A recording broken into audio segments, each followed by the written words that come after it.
어쩌다 대한축구협회는 축구선수 병역 문제의 직접 해결을 추진하는 단체가 된 것일까? 지난 5일 서울시 종로구 신문로 축구회관에서는 2018 러시아 월드컵을 마친 축구 대표팀의 공과를 논하는 자리가 마련됐다. 정몽규 회장을 비롯한 대한축구협회 고위 관계자와 여러 언론 관계자가 모여 신태용호 위 월드컵 준비 과정부터 결과적으로 16강 실패까지의 과정을 살펴보는 자리였다. 이 자리에서 정 회장은 논란이 될 만한 여러 발언을 했다. 그 중에서도 어쩌면 한국 사회가 가장 민감해하는 주제인 병역 문제를 축구협회가 직접 해결하겠다는 위중을 드러내며 스스로 논란의 중심에 섰다. 정 회장은 일본 대표팀에 대해 부분이 유럽리그 소속이고 국내파는 소수였다. 그러나 이 선수는 기량이 가장 좋은 전성기가 입대 시기와 겹쳐 해외 진출이 어렵다면서 손흥민도 비슷한 문제를 겪고 있다. 대한축구협회는 가능한 모든 방법을 모색하고 있다. 군경 축구팀의 선발 인원 증대와 입대 연령 조정 등을 당국에 건의하겠다고 말했다. 러시아 월드컵에서 일본이 16강에 진출하고 한국이 조별 예선에서 탈락한 가장 큰 차이로 유럽 리거의 존재를 언급한 정 회장의 발언은 분명 K리그 활약이 아닌 해외리그 진출을 향했다.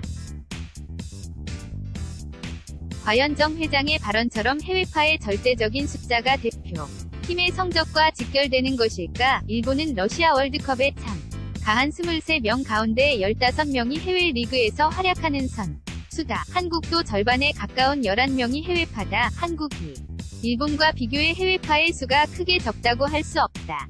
결정적인 차이는 수가 아닌 질이다. 일본은 해외파 15명 가운데 14명이 잉글랜드와 독일, 스페인, 프랑스, 터키 등 유럽리그 소속이다. 비유럽 파는 멕시코 리그에서 활약하는 베테랑 혼다 게이스케, 하추카가 유일했다. 한국은 유럽에서 활약하는 선수는 주장 기성용, 뉴캐슬과 손흥민, 토트넘, 구자철, 아우크스부르크, 황희찬, 잘츠부르크, 이승우, 베로나 뿐이다.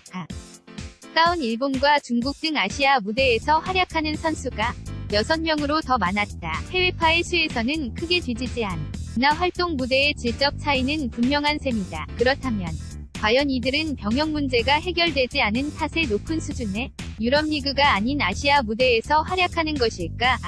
아시아 무대에서 활약하는 6명 가운데 4명이 2012년 런던 올림픽과 2014년 인천 아시안게임에서 병역 해결에 성공한 이들이라는 점은 정 회장의 발언에 다소 힘입히게 하는 현실이다. 실제로 인천 아시안게임에서 금메달을 목에 걸고 병역 문제를 해결한 선수 중 현재 정 회장의 바람처럼 유럽리그에서 활약하며 축구대표팀의 경기력에 도움이 된 선수는 단 한 명도 없다. 부상 등의 변수가 있지만 3명이 와일드카드를 포함한 20명이 당시 23세 이하 대표팀 구성원 대부분은 정 회장의 바람과 달리 유럽 무대가 아닌 일본 제1리그 또는 K리그에서 활약하고 있다. 특히 한국 축구의 미래가 되어줄 것이라는 기대와 함께 병역 혜택을 받은 이들 중 상당수는 현재 축구대표팀에도 이름을 올리지 못하고 있을 정도로 축구협회 차원의 선수자원 관리가 되지 않았다는 점이 더욱 충격적인 결과다. 가까운 인천 아시안게임의 사례만 보더라도